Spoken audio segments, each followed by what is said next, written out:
today I'm cooking goso. Goso is found in the sea. You see this.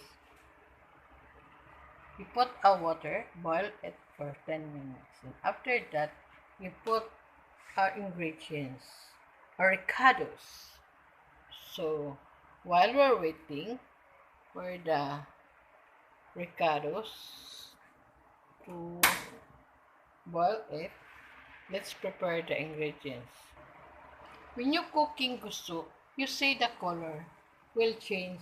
If the color will change from dark green to yellow green, the gusto now is already cooking. And now I am preparing for the ingredients. You try it, it's so delicious. And you can buy it in a lower price, just like 10 pesos. And this is the 10 pesos. It's a very delicious. You put a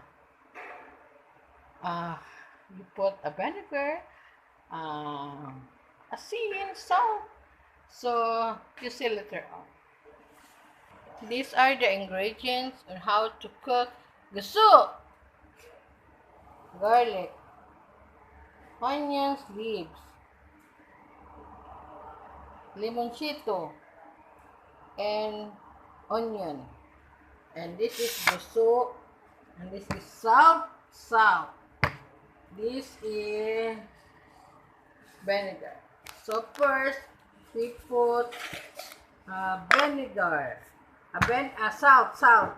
We put salt, sparkling, and making halo.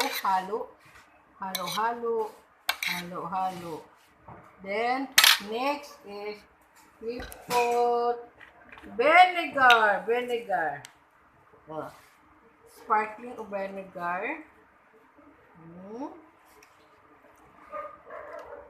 Next, we put the ingredients.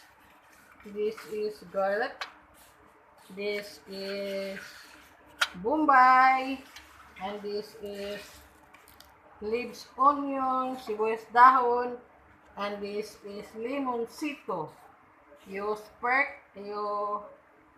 squeeze the lemon juice like that. Then you make halo.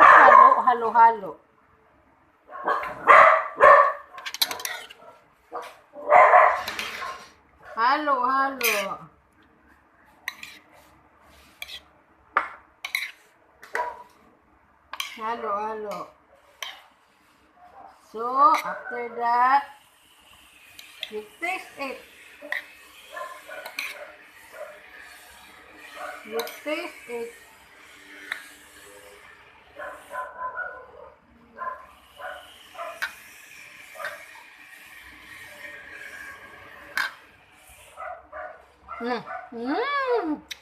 How delicious.